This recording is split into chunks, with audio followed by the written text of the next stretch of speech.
Hello, everyone, and welcome back to another episode of Penguin Nonsense. I am your host, Edith, and we are back. It's been another week. We have just passed, I think, is that today?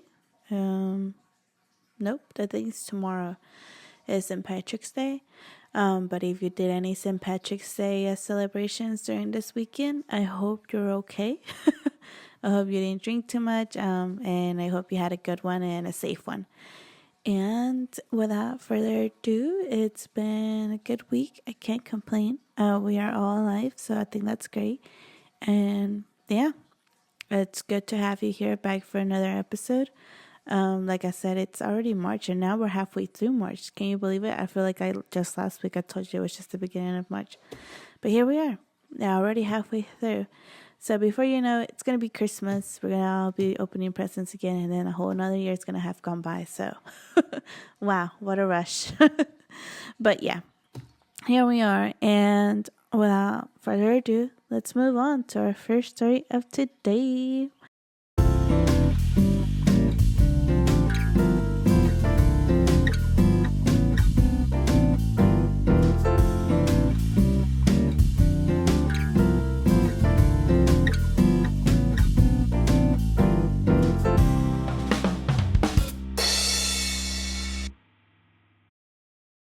And it's almost interesting because when I read it, I was like, what?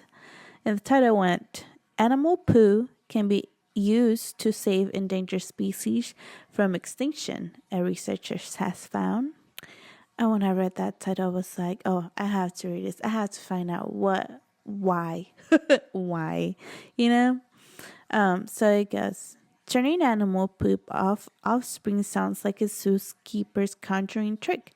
But it might become a reality if researchers succeed in a new project to help save endangered animals from extinction. From snow leopards to sea turtles, animals around the world over are under threat, with some scientists calling the massive loss of wildlife in recent decades a biological annihilation.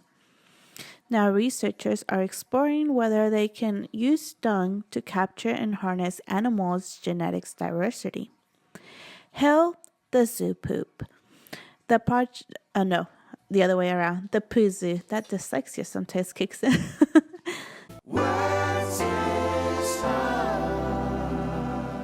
The project is based on a simple premise. Besides being rich in undigested food, bacteria, and bile, poop can contain cells from the creature that deposited it, shed from the lining of their intestines. Crucially, research has suggested some of these cells within the poo are still alive, at least when it's still fresh. Quote, it is very, very early stages, said Professor Susanna Williams of Oxford University, who is leading the team. But also, so far, it's feeling very positive. She added, noting that they have not only isolated live cells from the mouse poop, but also from elephant dung. The hope is that these cells could be used to help boost genetic diversity within populations, thereby increasing the chance of species surviving. The approach is known as a genetic rescue, and it can take several forms. In the first place, DNA can form from the cells could be analyzed to help scientists understand the genetic variation of different populations, informing various conservation efforts. The DNA is of higher quality if extracted from cells that are alive. But if cells from poo can be cultured and grown, it raises another possibility: the creation of entire animals using the state-of-art assisted reproductive technologies. This including cloning, in which the nucleus of a cell is inserted into a donor egg.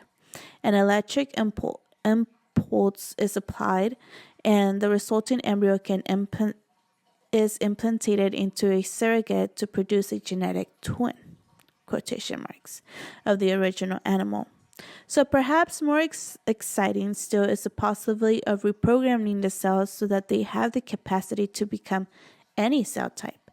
Crucially, research in mice has suggested such cells can be turned into sperm and eggs, meaning they could be used in IVF type techniques to produce offspring.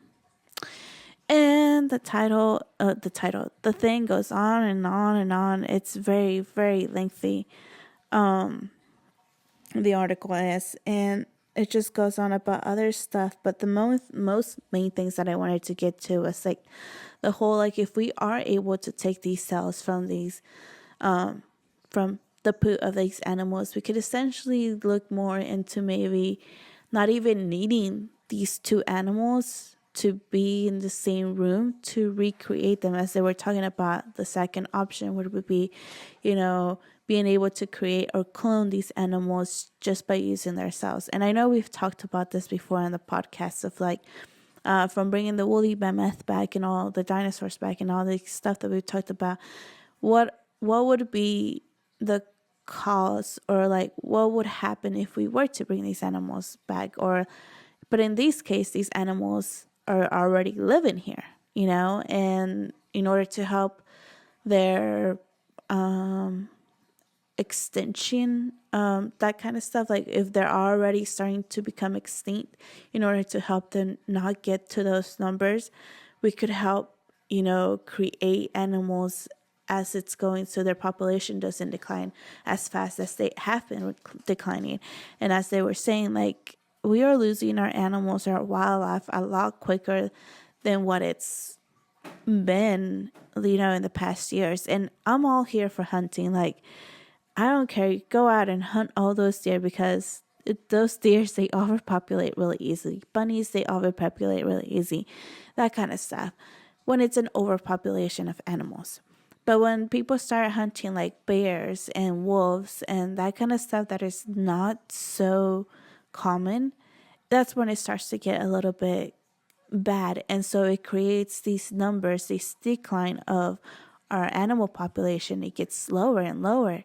And before you know it, we're running low on certain creatures that we need in our, on our system, in our wildlife system.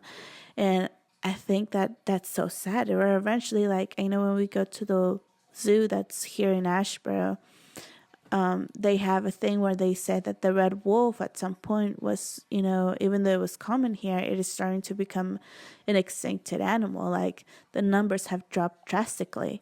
So it is crucial for us to not only be able to find other ways to be able to help these endangered species, but also to understand that it's not always going to be bad. In these cases, I think it's a good thing. I really do.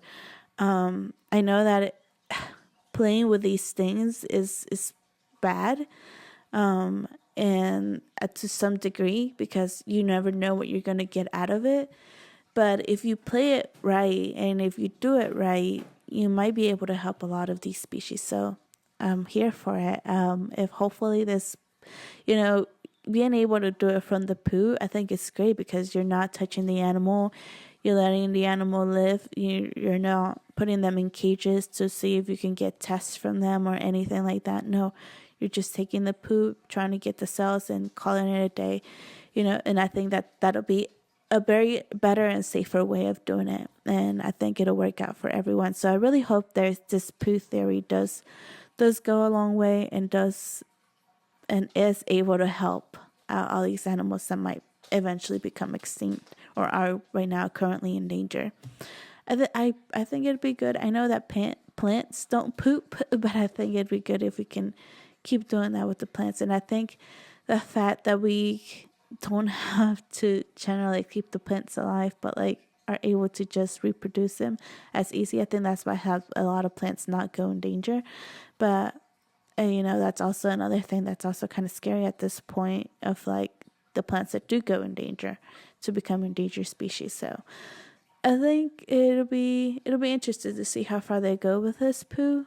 But we'll see. If I hear any more updates, I'll keep you updated. I try to. Hopefully, Google keeps doing its thing where it keeps bringing me the algorithm. That's what it's called. Its thing, and it brings me back to hopefully an updated story and to see where they are with this research. But Let me know what you guys think in the comments. Do you think this might be a good thing, a bad thing? And is it anywhere near close to bringing the woolly mammoth back theory? Or is this one where you're like, this might be a good one? So let me know. Let me know what you guys think. And that's that for that story. On we go on to our Reddit story of today. Yay! The story title goes, this one's long, so bear with me, okay? It is from subreddit AITAH, Am I the A-hole? And it goes, am I the a-hole for forcing my wife to choose between our marriage and having more kids? I say no, but it's also very, I don't know. Hold up, let me drink some water. It goes, my wife and I, both 31, have been married for 8 years. And we have 2 kids, 4 and we have 2 kids, 4 and under together. We had always discussed that the size of our family would depend on how we felt while we were having kids, but we both wanted more than one. After the birth of our second child, I realized I was done. And I told my wife 2 was it for me. She said that was okay with her, but that has changed and is now causing problems. 6 or so months ago, my wife told me she wanted at least one more child, and I told her I understood, but I didn't and couldn't do another kid. She asked me what she could do to change my mind. She said she could do daycare 5 days a week regardless of whether we're working or not. And she suggested using our families to babysit more often so we'd have more time off. She suggested that she would go back to her old job so we'd have more money, and a job that she hated and was glad to leave and she swore she would never return to. Once she vented about on a regular basis. While I believe she would do it, I don't think that would help us in the long term because she'd be just so much extra stress. At one point, she suggested I didn't need to be all in for more than the 2 we have, and she suggested she understood if I was less hands-on and then on the next baby and child. That horrified me because when she talked about it, she said she understands that the 3rd child could be the one she wanted and not me, and she'd take responsibility for that. I can't imagine having a child and treating them differently. To even suggest that it would be okay shocked me, and I told my wife that. My reason for feeling done are all different from each other, but complete the different. Ugh,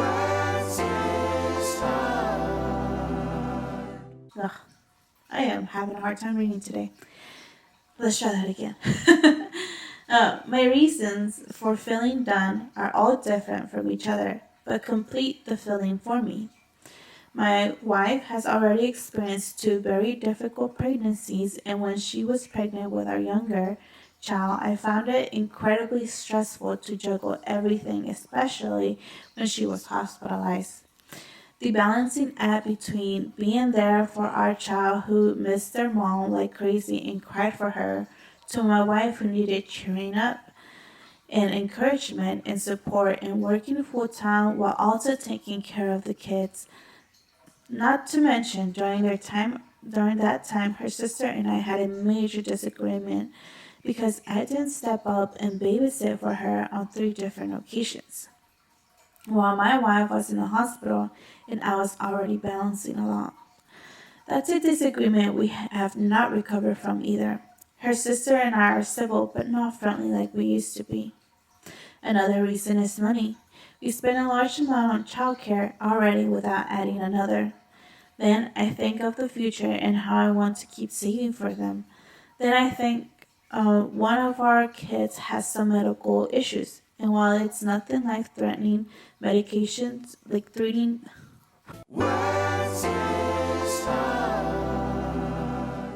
Well, it's nothing life-threatening. Medications are required, and that costs money. I want to be able to put them in activities they enjoy. So overall, financially, I feel more comfortable if it's just having the two. The other part is time. We are already busy and want to spend the time with my wife and kids, both one-on-one time and family time. Some weeks we don't get as much as I'd like to, and it's a lot of work parenting small kids. I don't feel like I have the mental energy to add another one to the mix. Even thinking about it makes me feel exhausted. I enjoy the family we have now, and it's never too much, but I personally feel like for me, it would be.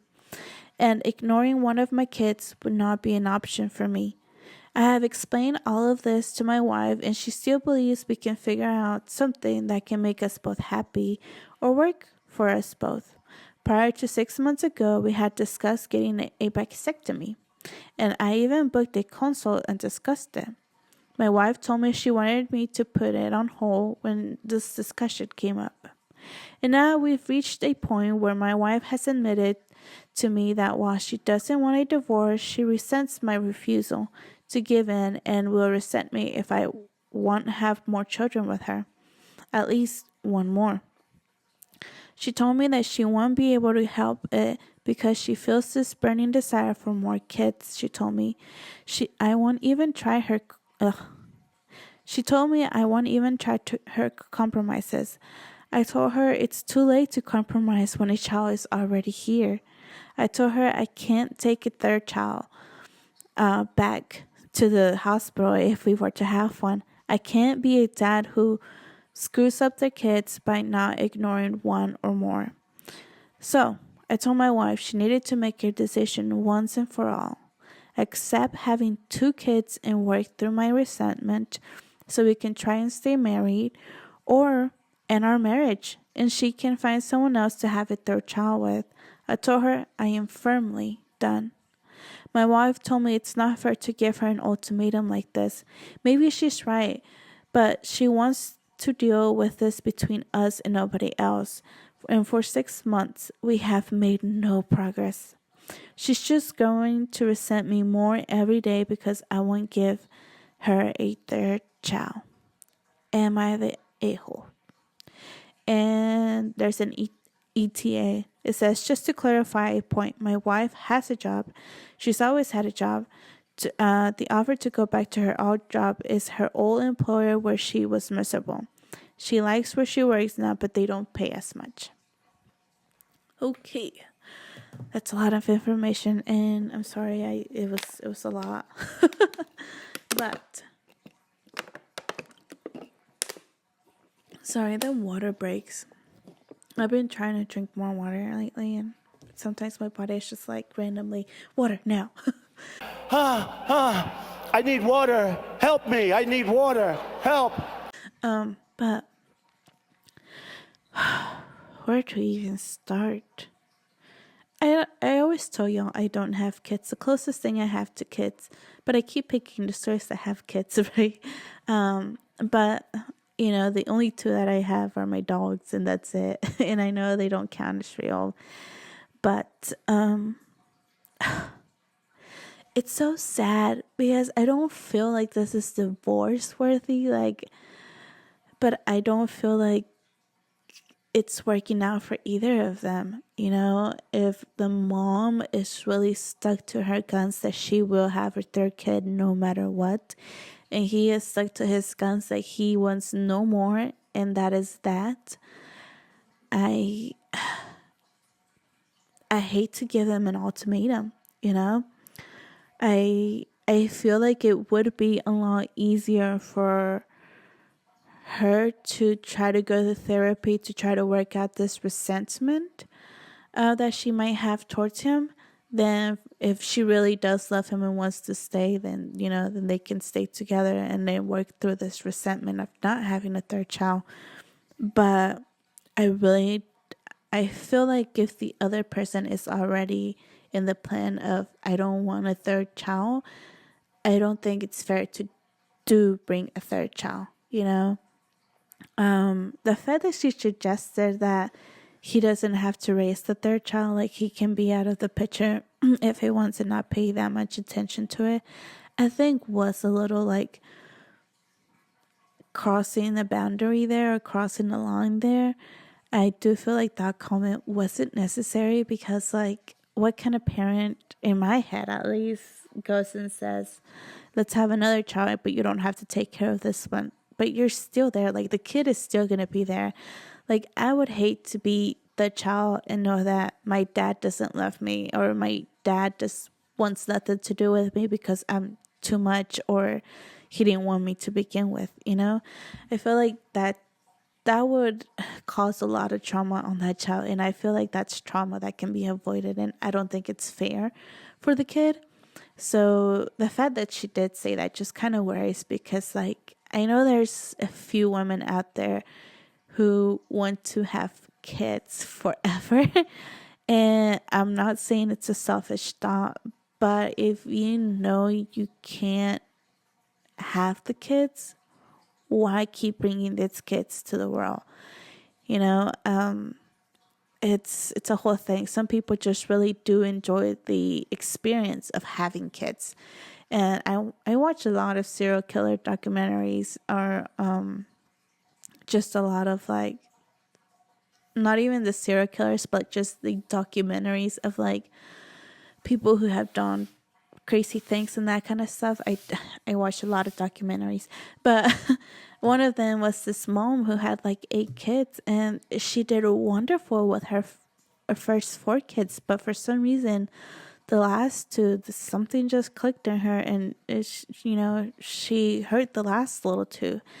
So it's crazy to think that there's women out there who just want to be mothers for the feeling of being mothers, not because they actually want to be mothers, like actually help raise the kids and that kind of stuff. So, I think it's really something, and it's something that I feel like she needs to first go to therapy for, and see if this is a feeling of me just wanting to have kids, or is this me really needing another kid, or can I really afford to have another kid? I think that's where they need to start. Therapy. Therapy is their solution. In my humble opinion, I think they should try to do some counseling, both individual counseling and relationship counseling. I feel like they both need to have their own therapist, and then have one where they can meet together for. I don't know where to go from here. That's one that I don't know what I would do if I was put in that spot. I feel like if they're not willing to do, therapy, then yeah, divorce would be the thing. I'd hate for the 2 kids that have actually grown with them and that kind of stuff, but I've always been very big, like, especially coming from a family who, like, thankfully our parents' problems resolved, but when we did grow up, when our parents were having problems, I'm an open book, you guys, but it was very hard to watch them go through that. And I feel like no kid should ever have to sit there and watch their parents go through a resentment period of each other. And so I definitely do think that the kids shouldn't have to go through that, because I know that they're each going to resent each other. He's going to resent her for making him guilty of not wanting another kid, and she's going to resent him for not having the 3rd kid. So I do feel like divorce should be called off if they both can't compromise to something during therapy. But that's going to take some deep therapy. So I don't know. What do you guys think on this one? This one really was a doozer, in my opinion. I have no words for that one. But the top comment went... This was posted 12 hours ago, so it's pretty decent. I'm not pretty recent, not decent, pretty recent. It says, my wife told me it's not fair to give her an ultimatum like this, is what the person, quoted from the story. And the comment goes, but she's essentially giving you an ultimatum too, isn't she? Why are her wants more important than yours? She's even suggesting to just have the child and you can wash your hands off. That's actually unhinged in my opinion. She's basically telling you she'd be okay with you being a dad to the older two, but not being present for the youngest. Does she not even realize how much damage that would do to the poor kid? That's what I was saying. Are you in therapy? I definitely suggest booking a few sessions. You need an unbiased voice in the room. By the sound of it, she won't listen, but at least you can say that you've tried everything to salvage your relationship and you're not the a-hole. Opie does respond to this when he says, I have mentioned therapy, but she wasn't open to the idea. She wanted us to deal with it between ourselves. I could go alone to see a therapist, and then they reply back, the person who made the comment, go alone. Her not wanting to go sounds like it's because she thinks she has harassed you into she thinks she can harass you into changing your mind. And get a vasectomy ASAP. Oh, I don't know how I feel about that comment. Okay, here's the thing. A while ago, I was reading the story of somebody who got a vasectomy because his wife essentially had an abortion. And if I can't say the word, I'm so sorry. But because she didn't want the kid. And when he found out, he reacted pretty okay to it. He was like, it hurts me that you didn't tell me we were going to have a kid. But, she's like, she said, I don't have to tell you because it's my body, my choice.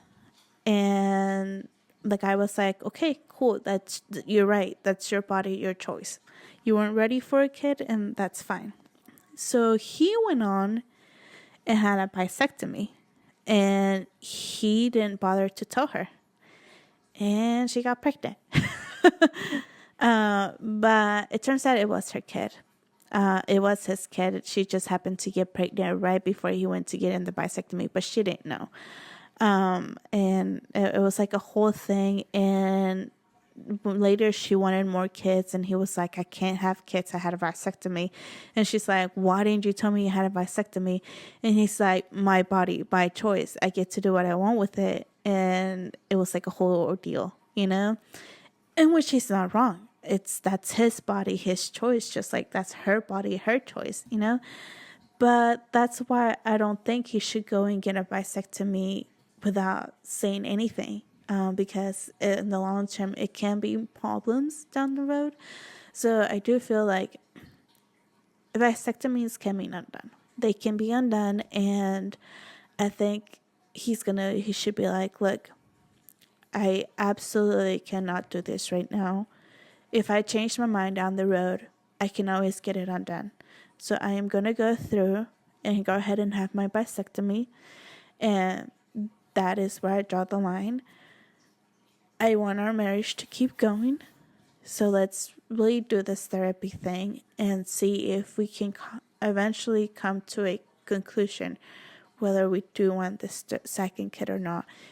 Or their third kid. They already have a second kid, their third kid. And, and see where they can go from there after they do therapy. I hate that she doesn't want to do therapy. And, the person who made that comment said, she's maybe trying to harass you so you can eventually just agree to do this. And I do agree with that. I do agree that is a possibility, that she might be wanting to just she doesn't want anybody else involved because she feels confident that she can push him enough to where he's just like, okay, fine, let's just have the third kid. And I mean, let's be honest, that must be, good for them to be like, oh, we want another kid, and that's just going to happen like that, like for some people that's a struggle. So they can't just be like, oh, I want a kid, and then bam, kid, so I think they're pretty lucky in the aspect of it. But yeah, I definitely do think that he should be able to have the vasectomy, and later they can come back to this. But if that really is her dead on set of I need a kid, then there might be other discussions that need to be had, sadly. I might also suggest a puppy, a pet, a cat, a dog, a horse. I don't know. Sometimes, like, I know, like I've said, and before anybody comes for me, I don't think raising an animal is just the same as raising a kid, but I think they come pretty close. And I know you're gonna be like, nothing, no, but I do think that some people probably spend more on their dogs than they would on a person who probably spends on their kid. There's people like that out there. Not me. I love my dogs, but not doing that thousands of on them. But yeah, maybe it's just the caregiver in her who wants something else to take care of, and sometimes I know that fills a hole for people. For people who can't have kids, sometimes having the pets do help. So I would say, yeah, give a pet a try before we go for the kid. And especially if she says that maybe money would be a thing, going back to a job she hates. I don't know how I feel about that. Like, I wouldn't necessarily say I hate my job, but my job is pretty stressful. And I've told Jose before, like, if I were to ever have any children, I think I don't know how I would feel about going from the stress of my job, and I'm sorry to my own mother, but from the stress of having a job to having home, cook, clean, whatever we have to do at the house and still have to take care of child, it is not in my mind to do that at any point in time. I just feel like that would be too much. But sometimes you don't have a choice, and you just have to push through it and do it. And there's plenty of strong, brave women who can do that, and I give them millions of props, because for the life of me, if I get pregnant by accident, I'm just gonna have to push through it. But it's a thing. It's a thing for a lot of people that they have, because here in America, it's very hard to live with just one parent in the household, and there's few that, do get to have this luxury, and that's great for them. But the few that don't, that the mom and the dad both are working, they're having to go to pick up their child from childcare, then come back home and then cook for their family and that kind of stuff. And still, if they have pets, take care of the pets. If they have to clean the house, they have to clean the house. Like, and I know that your partner might help you too, but if your partner doesn't help you, that's a lot of stress. So for her to want to go back to her old job that treated her crappy and whatnot, and she loves her current job, why would you put that much more stress on yourself? Especially being pregnant. I hear pregnancy is no fun. For some people it is fun.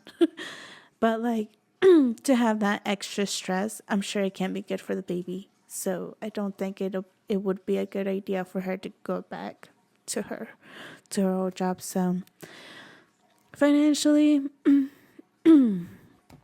if she does think that finance is going to be a big issue, then definitely don't go back to your old job just for the sake of a kid. I hope they work it out. Like I said, I don't have much good advice for this one. This is for y'all.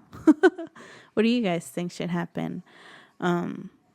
What do you think this should go down as? But yeah, that's all I have for you. To our last story of today. Leave it in the comments.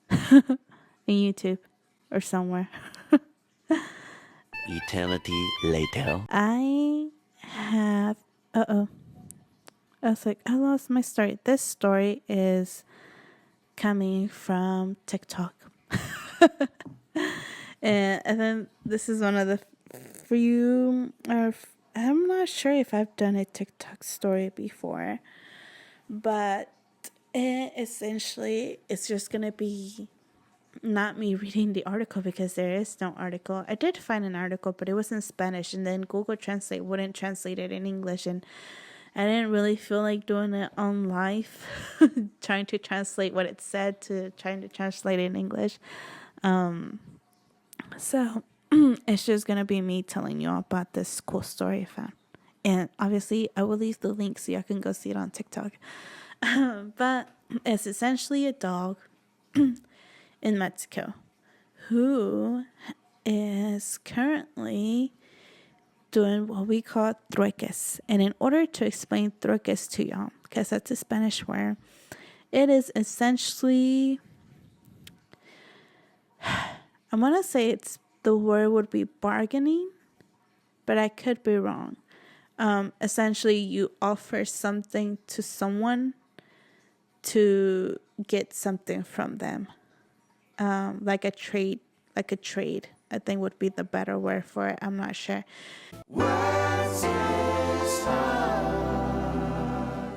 Y'all leave me in the comments what the right word for it is. But essentially, that's what it is. This doggy, there is a quesadilla stand, and they're there pretty much all day. This doggy would bring something he found or he might have stolen, who knows, on the street, and bring it to the owner of this quesadilla stand so he can get a quesadilla for it, essentially. It is the cutest little thing. Like, how did this dog learn the behavior that, hey, if I bring something to these owners, they're gonna give me a quesadilla in exchange? And I'm sure it was the owner who eventually was like, he gave something to the owner, like just the owner of the quesadilla stand for something. And the owner was nice enough to be like, oh, here's the quesadilla. And then it just kept happening. And it is, in the video, he essentially brings like a rope. And the guy gives him his quesadilla for it. But I love the doggy stories of like stuff like that, where animals, I think, are always like have the kindest of hearts sometimes. I know there are some evil ones out there, but for the most part, they have the kindest intentions to things. And I think this is one of those examples. Like, he doesn't know any better. He doesn't know that we're supposed to give money to get quesadillas. Like, he doesn't know any better. But to him doing his job of bringing something to this person to get something in return, I think it's amazing. The fact that he even got that in his little cat is pretty cool. And I wanted to share that with you because I thought that would be a good story to end the day with. And it was hard for me to find the story in English, so I just wanted to tell you about it.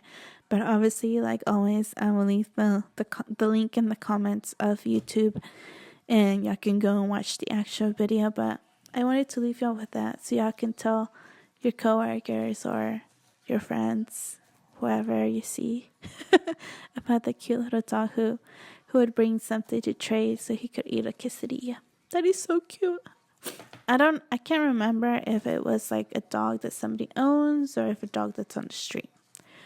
That I don't know. But yeah, just thought I'd share that.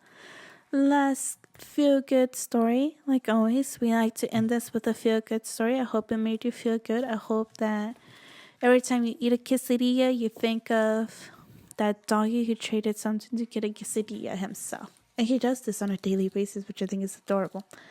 But yeah, that is it, you guys. That was our last story of today. My throat is not doing well. I feel like it just keeps going up and down today. But yeah, I hope you have a great week. I hope that y'all get everything that y'all need to get done. And it's starting to warm up, Start pulling out those shorts. Start getting that spring cleaning done. I need to start spring cleaning. I don't want to.